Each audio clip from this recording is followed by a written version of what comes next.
안녕하세요. 저는 77세 김춘복입니다. 설날이 오면 시장 골목에도 차가운 바람이 불어옵니다. 사람들은 분주하지만 그 틈에서 외로움을 감추며 살아가는 이들도 있겠지요. 저도 한때 그랬습니다. 하지만 세상은 언제든 예상치 못한 순간에 새로운 길을 보여줍니다. 혹시 지금 마음 한구석이 시리신가요?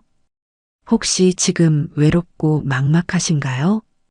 그렇다면 조금만 더 기대해 보세요. 내 이야기가, 그리고 우리가 함께한 이야기가 당신에게 작은 위로와 희망이 되기를 바라며 지금부터 들려드리겠습니다. 영상 시작 전 구독과 좋아요 부탁드립니다. 오른쪽 아래에 구독 버튼 눌러주세요. 77세 김춘복은 설날 아침 찬 공기를 맞으며 시장 한쪽에 있는 작은 김밥 좌판을 정리했습니다. 이름처럼 따뜻한 봄날 복이 들어오는 인생을 살길 바랐던 아버지의 소망은 그녀의 삶에서 단 한 번도 실현되지 않았습니다. 주름진 손은 추위에 얼어 텅 빈 도시락통을 쥐고 있었고 허름한 누빔 소못 위에 얹힌 낡은 목도리는 어쩐지 더욱 초라해 보였습니다. 주름진 얼굴 위로는 근심이 가득했고 구멍난 장갑 사이로 거센 겨울 바람이 파고들었습니다. 설날이 뭐 대수라고. 혼잣말처럼 중얼거리던 김춘복은 다 식은 김밥을 정리하며 속이 텅 빈 배를 쓸어내렸습니다. 오늘은 아침도 못 먹고 나왔습니다. 전기장판도 오래돼 이젠 온기가 도망간 방에서 꼬박 밤을 새우고 허리가 아프니 도리 없이 일찍 나올 수밖에 없었습니다. 춘복이 앉은 자리는 시장 입구에서 가장 외진 구석, 햇빛도 잘 들지 않는 차가운 돌바닥입니다. 시장 상인들이 분주히 설날 준비를 하는 모습과 웃으며 떡을 사가는 사람들 틈에서 춘복의 김밥 좌판은 그저 배경처럼 스쳐 지나갔습니다. 사람 하나 없네. 춘복은 새벽에 만든 김밥이 반도 팔리지 않아 한숨을 내쉬었습니다. 매년 이맘때면 명절에 김밥이라도 팔아 쌀 한 봉지 사고 작은 한과 세트라도 사두곤 했지만 올해는 다르다는 걸 온몸으로 느꼈습니다. 물가가 오르면서 사람들이 점점 더 춘복의 김밥을 외면했고 자식들도 몇 해 전부터는 찾아오지 않았습니다. 엄마, 이제 힘들게 살지 말고 집을 처분하고 요양원에 들어가세요라며 등을 돌린 자식들의 목소리가 아직도 생생히 떠오릅니다. 특히 큰아들은 가난한 부모 필요 없다는 말을 내뱉었고 그 말이 가슴에 비수처럼 박힌 채 매년 명절이 더 외로워졌습니다. 시계는 정오를 지나고 있었지만 춘복은 여전히 김밥 좌판 옆에서 꼼짝도 하지 않았습니다. 설날이라 시장 안은 떠들썩했지만 춘복의 자리는 싸늘하게 고요했습니다. 바람이 더 매섭게 불자 비닐 포장지 위로 눈송이가 떨어졌습니다. 김밥 위로 떨어진 눈을 털며 춘복은 입을 다물었지만 배에서 꼬르륵 소리가 새어나왔습니다.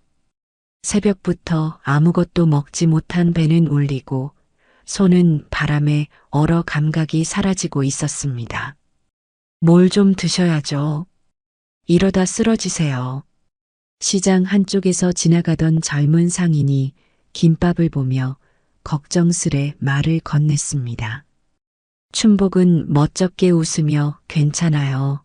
아직 팔 게 많이 남았어요 라고 대답했지만 마음속으로는 쥐죽은 듯 고개를 숙였습니다.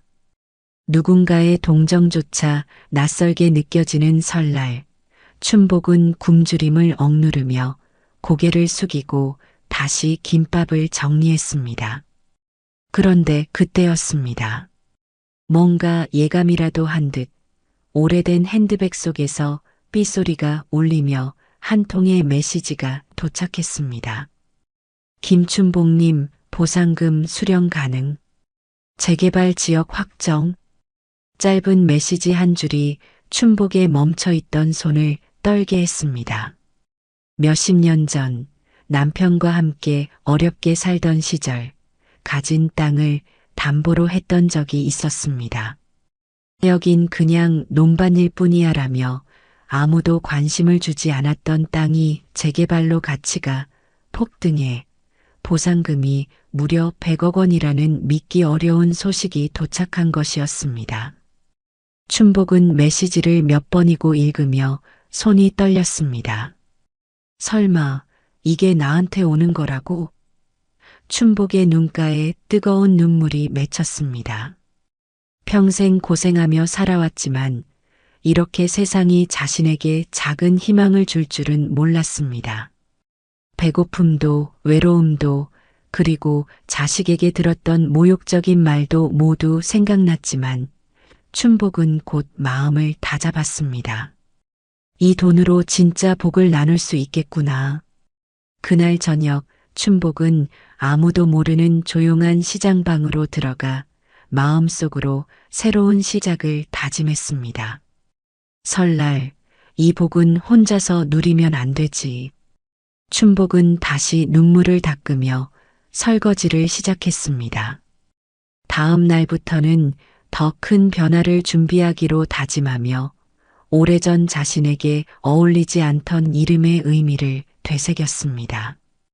김춘복은 잠시 눈을 감고 핸드백 속에 넣어둔 재개발 보상금 관련 메시지를 떠올리며 오랜만에 자신의 인생을 되짚어 보았습니다.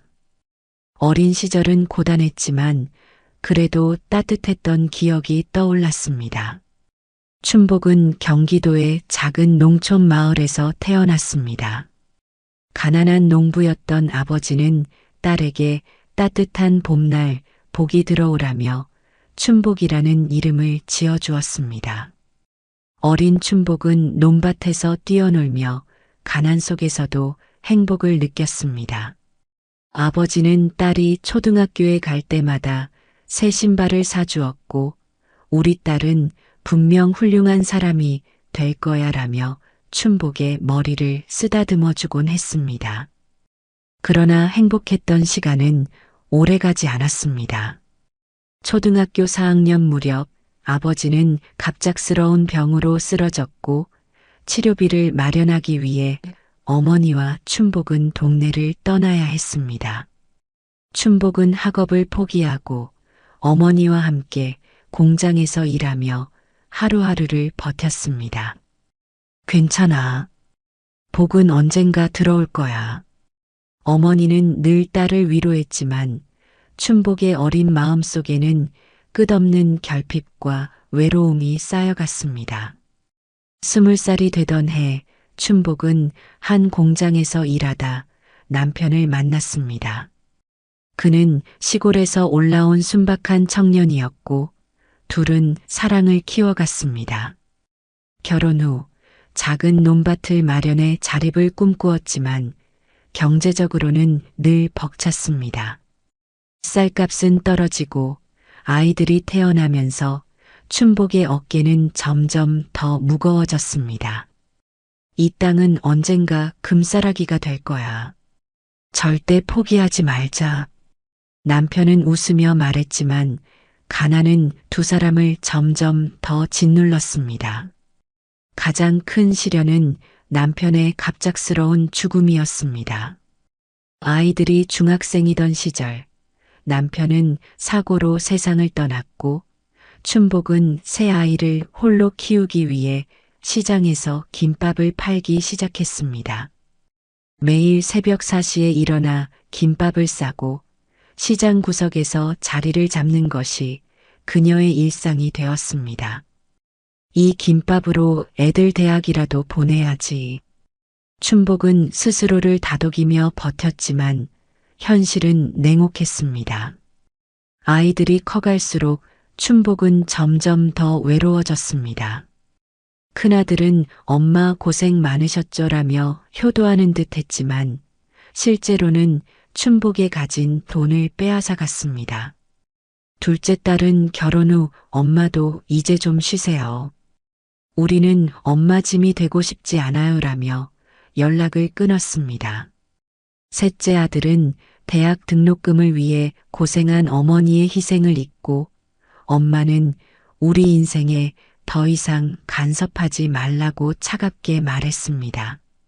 춘복의 가슴에는 그 말들이 비수처럼 박혔습니다. 나는 이렇게까지 고생했는데 왜 아무도 날 기억해주지 않을까? 춘복은 한 번도 자식을 원망한 적이 없었지만 마음속 깊은 곳에서는 잊히고 외면당한 슬픔이 차곡차곡 쌓였습니다. 그럼에도 춘복은 자식을 향한 애정을 놓지 못했습니다. 명절 때마다 작은 선물이라도 준비해 전해주려 했지만 돌아오는 답은 없었습니다. 춘복은 과거를 회상하며 땅의 재개발 소식을 떠올렸습니다. 남편이 이 땅은 언젠가 큰 돈이 될 거야 라고 말했을 때는 믿지 않았지만 결국 그의 말이 현실이 된 것이었습니다. 춘복은 핸드백 속 메시지를 다시 확인하며 작은 미소를 지었습니다. 그래, 이게 내게 남은 마지막 복일지도 모르겠구나. 춘복은 새벽 공기를 들이마시며 주방에 들어가 작은 밥솥을 올렸습니다. 이제부터는 나를 위해 살아야지. 다음 날 춘복은 시장 상인들을 불러 모아 작은 잔치를 열었습니다. 굳은 얼굴로 시장을 오가던 사람들은 춘복이 처음으로 자신들을 초대했다는 사실에 놀랐습니다. 춘복은 따뜻한 국밥과 손수 만든 김밥을 나눠주며 이젠 다들 우리 가족이야. 더 이상 혼자 설날을 보내지 않을 거야 라고 말했습니다. 상인들의 얼굴에는 감동과 놀라움이 서렸고 춘복은 그 모습을 보며 오랜만에 마음속 따뜻함을 느꼈습니다. 김춘복은 설날 아침 작은 국밥 잔치가 끝난 뒤에도 마음이 무겁게 가라앉았습니다. 오래된 핸드폰 속 재개발 보상금 소식은 그녀에게 벅찬 희망과 동시에 설명할 수 없는 불안감을 가져다 주었습니다. 시장 상인들은 춘복의 소식을 듣고 축하드려요. 이제는 춘복님도 고생 끝이네요 라며 진심 어린 축하를 건넸지만 그녀의 얼굴은 한결같이 복잡한 표정을 띠고 있었습니다. 내가 이렇게 갑자기 부자가 돼도 되는 걸까? 라는 의문이 계속 머릿속을 맴돌았습니다. 그러던 저녁, 춘복의 오래된 집 초인종이 울렸습니다. 며칠째 낯선 전화를 받으며 마음이 불안했던 춘복은 얼어붙은 손으로 조심스럽게 문을 열었습니다. 문 앞에는 뜻밖의 얼굴들이 서 있었습니다. 오랜 시간 연락 한 번 없던 큰아들, 둘째 딸, 셋째 아들이 마치 약속이라도 한 듯 집 앞에 서 있었습니다. 큰아들은 세련된 정장 차림으로 서 있었고 둘째 딸은 비싼 핸드백을 들고 있었습니다.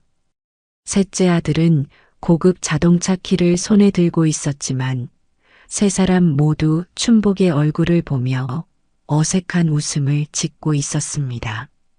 엄마, 오랜만이에요. 잘 지내셨어요? 큰아들이 부드러운 말투로 입을 열었지만 춘복은 그 말을 믿을 수 없었습니다. 이게 무슨 일이냐? 너희들이 다 같이 오다니. 춘복은 떨리는 목소리로 물었지만 자식들의 눈빛에서는 따뜻함보다는 계산적인 기색이 느껴졌습니다. 엄마, 소식 들었어요. 그 재개발 말이에요. 이제 엄마도 좀 편하게 사실 수 있겠네요. 축하드려요. 둘째 딸이 살갑게 웃으며 말했습니다. 그녀의 말에 춘복은 뭔가 찔린 듯 고개를 숙였습니다. 셋째 아들은 거실에 들어와 춘복의 낡은 의자에 앉으며 태연하게 말했습니다. 엄마, 그 돈이면 우리도 도와주실 수 있잖아요. 제가 요즘 사업이 좀 힘들거든요. 큰아들은 마치 대변인처럼 그동안 엄마가 우리 키우느라 얼마나 고생하셨어요. 이제 저희도 좀 잘 살 수 있게 도움을 주시면 좋겠어요 라고 덧붙였습니다. 춘복의 마음속에는 오랜 시간 쌓였던 서운함이 폭발할 듯 차올랐습니다. 하지만 그녀는 아무 말도 하지 않았습니다. 자식들의 태도가 점점 노골적으로 변하면서 집안의 공기는 점점 더 차갑고 무거워졌습니다. 둘째 딸은 거실을 둘러보며 한숨을 쉬었습니다. 엄마, 이렇게 오래된 집에서 살면 안 되죠. 차라리 그 돈으로 아파트를 사서 제 이름으로 해두세요. 제가 잘 관리할게요. 셋째 아들은 맞아요, 엄마. 지금 당장 돈을 나눠주시면 저희가 더 효도할 거 아니에요? 라고 말을 보탰습니다. 춘복은 자식들의 말을 들으며 손끝이 떨리기 시작했습니다. 그녀의 눈앞에는 젊은 시절 자식들을 위해 새벽마다 김밥을 싸고 추운 겨울에도 시장에서 버틴 자신이 떠올랐습니다. 효도? 이제 와서? 그녀는 자식들을 향해 고개를 들었지만 말끝은 차마 이어지지 않았습니다. 엄마, 저희가 엄마 위해서 하는 말이에요. 큰아들은 설득이라도 하듯 손을 내밀었지만 춘복은 그 손을 피했습니다. 자식들은 아랑곳하지 않고 돈 얘기를 이어갔습니다. 둘째 딸은 춘복의 보상금 메시지를 직접 보겠다며 핸드폰을 빼앗으려 했고, 셋째 아들은 엄마, 우리 가족인데 그 정도는 해줄 수 있는 거 아니에요? 라며 목소리를 높였습니다. 큰아들은 무겁게 한숨을 쉬며 말했다. 엄마가 이렇게 고집 피우시면 결국 우리만 힘들어져요. 지금이라도 저희한테 맡기세요. 그들의 말을 들으며 춘복의 눈가에는 눈물이 맺혔습니다.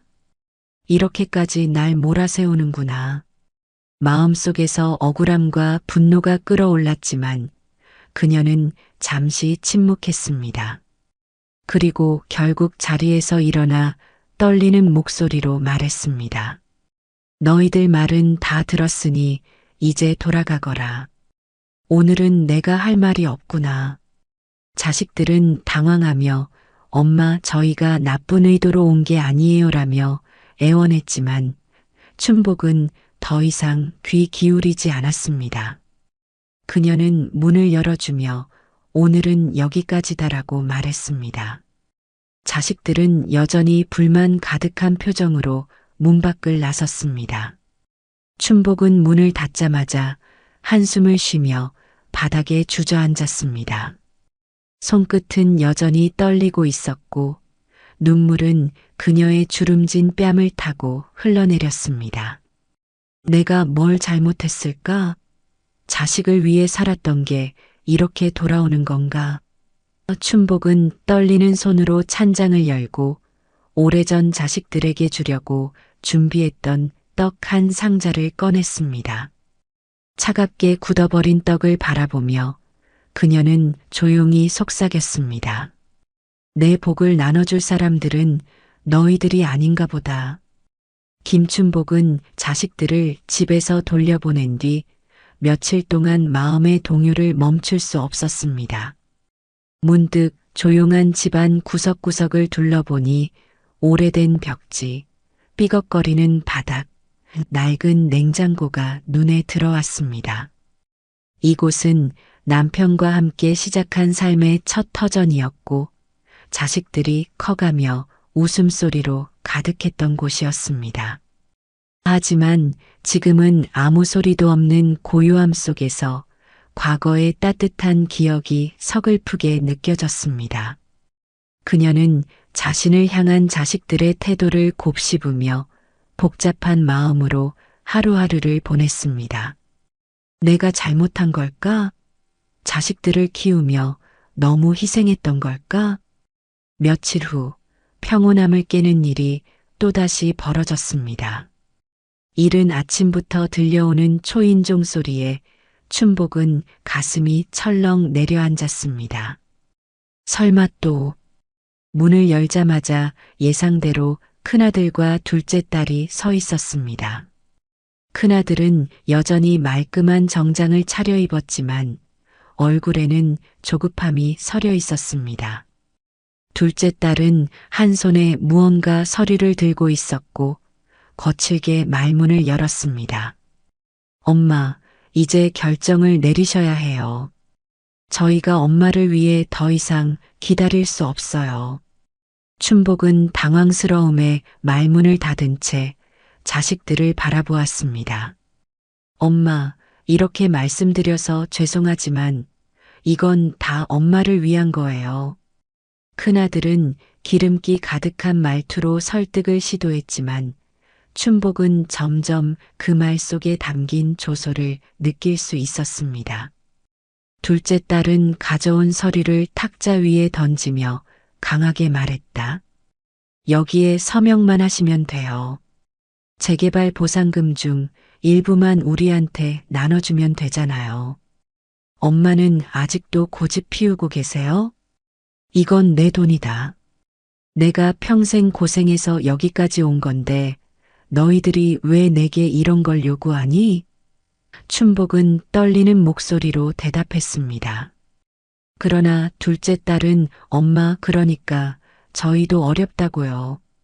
우리가 엄마 대신 얼마나 고생했는데 이제는 좀 편하게 살게 해주세요.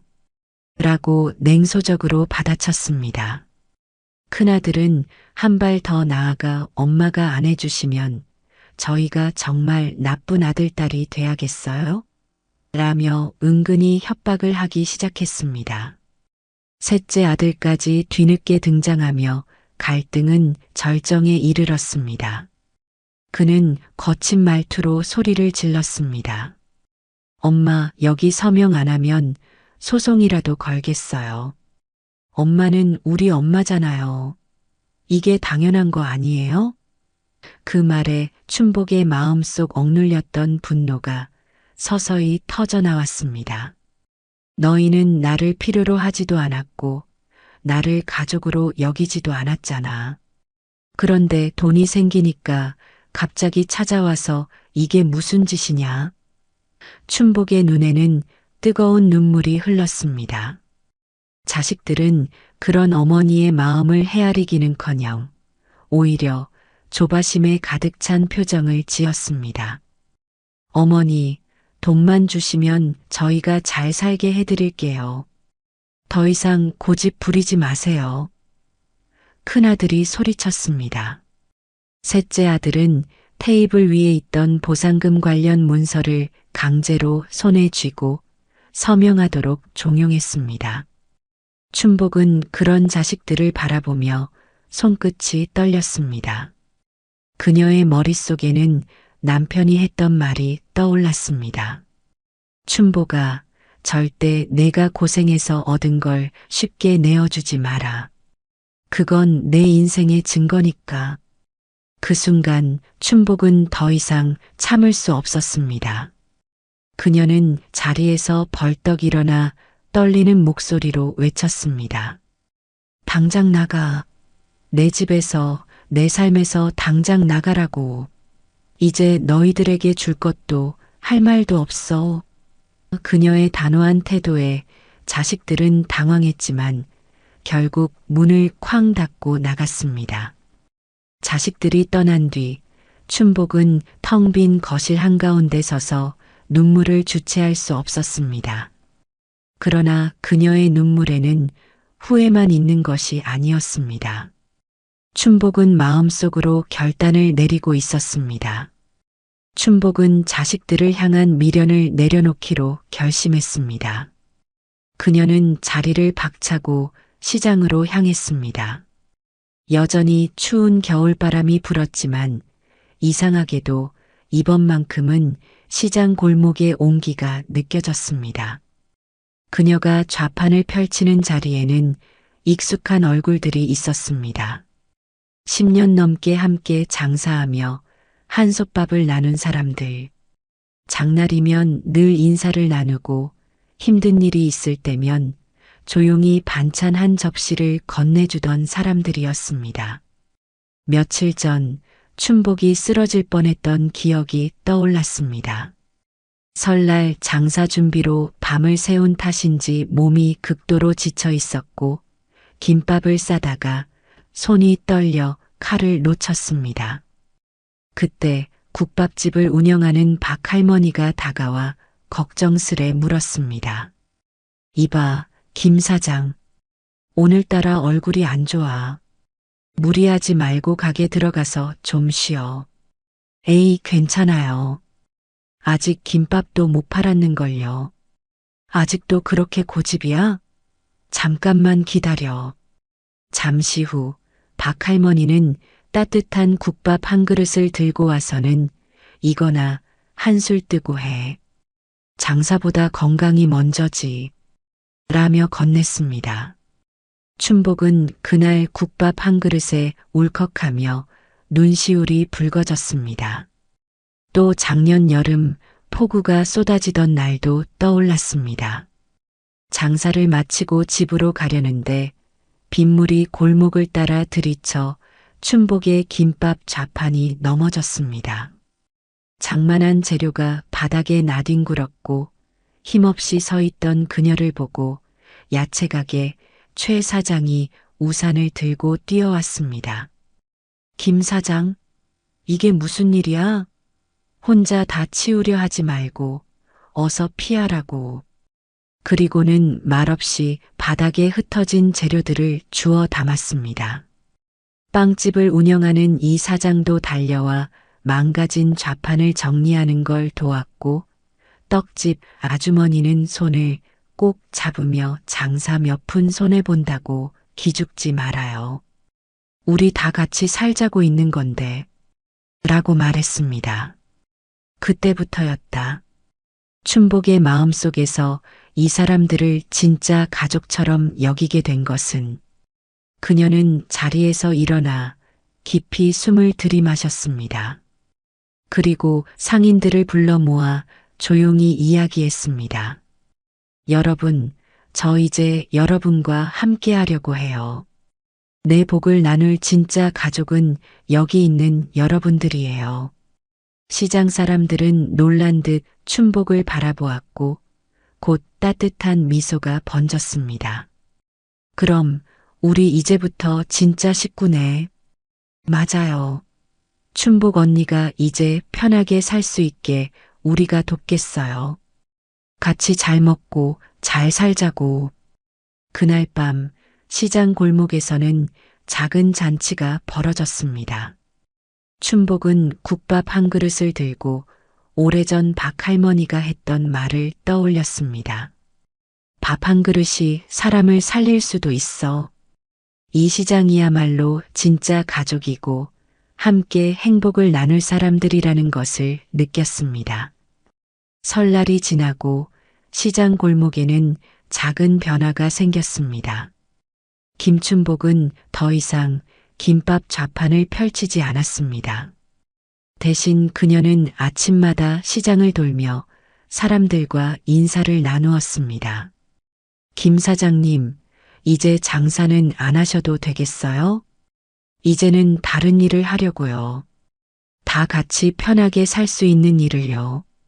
그녀의 목소리는 어느 때보다도 단단하고 확신에 차 있었습니다. 며칠 후 춘복은 시장 상인들을 한자리에 불러 모았습니다. 그동안 함께 온 사람들이 둥그렇게 둘러앉자 그녀는 조용히 입을 열었습니다. 저 한 가지 부탁이 있어요. 나랑 같이 양로원을 만들어줬으면 해요. 상인들은 놀란 듯 서로를 바라보았습니다. 춘복은 한숨을 쉬고 말을 이었습니다. 나처럼 늙고 갈 곳 없는 사람들, 설날에도 혼자 김밥을 먹어야 하는 사람들. 그런 분들이 따뜻하게 지낼 수 있는 곳을 만들고 싶어요. 그냥 돈을 나누는 게 아니라 진짜 의미 있는 일을 하고 싶어요. 국밥집 박할머니가 눈물을 훔치며 말했습니다. 우리 같은 사람들한테 그보다 더 좋은 일이 어딨어. 난 찬성이야. 나도. 우리 시장 사람들끼리 하면 무슨 일이든 해낼 수 있지. 좋아요. 이제 우리도 나이 들고 힘들 때가 올 텐데, 그때 서로 의지하며 살아야죠. 그날 저녁 춘복은 시장 사람들과 함께 봄날의 집이라는 이름을 가진 무료 양로원 설립을 준비하기 시작했습니다. 이름처럼 봄날처럼 따뜻한 곳이 되길 바라는 마음에서 지은 이름이었습니다. 몇 달 후 드디어 무료 양로원이 문을 열었습니다. 시장 골목에서 멀지 않은 곳, 햇빛이 잘 드는 넓은 건물 한 채를 마련해 따뜻한 방과 식당, 작은 정원을 갖춘 공간이었습니다. 시장 사람들은 틈날 때마다 양로원을 찾아와 자원봉사를 하며 어르신들과 함께 시간을 보냈습니다. 춘복은 매일 부엌에서 직접 국을 끓이고 어르신들과 마주 앉아 밥을 나누었다. 그녀의 얼굴에는 더 이상 외로움이 없었습니다. 양로원의 정문 앞에 낯익은 얼굴들이 서 있었습니다. 큰아들, 둘째 딸, 셋째 아들이었습니다. 과거 기름진 얼굴로 엄마 돈을 나눠주세요라고 요구하던 모습과 달리 초라한 행색이었습니다. 큰아들의 수트는 낡고 구겨졌고 둘째 딸은 화려한 액세서리를 모두 빼고 있었습니다. 셋째 아들은 한숨을 쉬며 머리를 극적였습니다. 엄마, 아니 어머니, 저희가 잘못했어요. 춘복은 아무 말 없이 그들을 바라보았습니다. 저희 사업이 망했어요.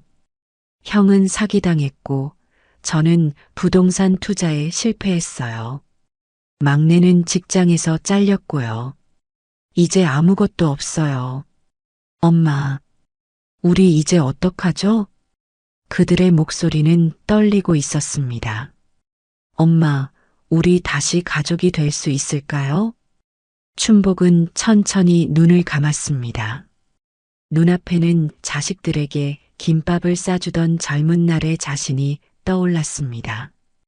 자식들은 그녀의 희생을 당연하게 여기며 떠났고 이제는 모든 걸 잃고 돌아왔습니다.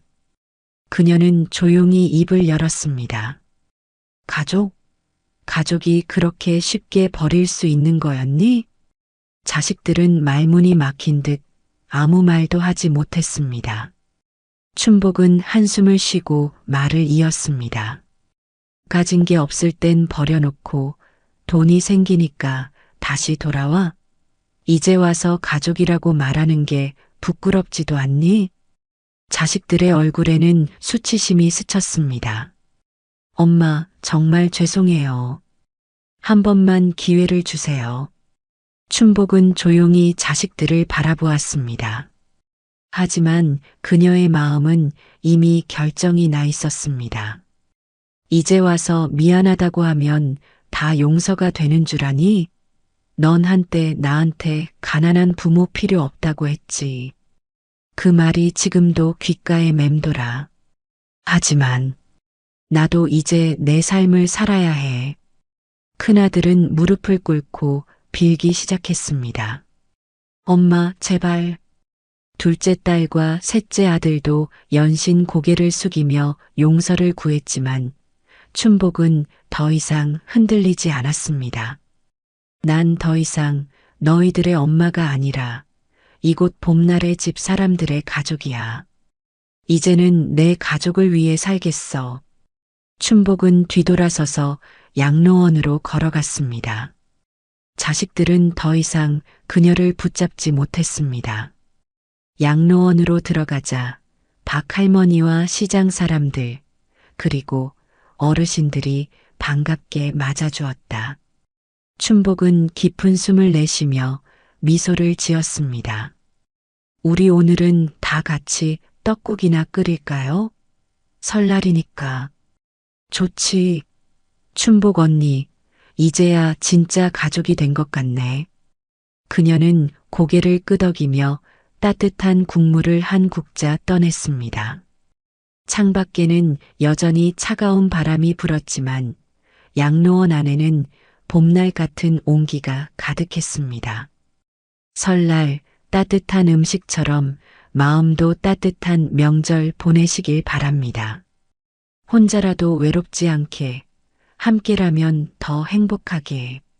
지나온 시간보다 다가올 날들이 더 빛나길 바랍니다. 건강하시고 새해 복 많이 받으세요.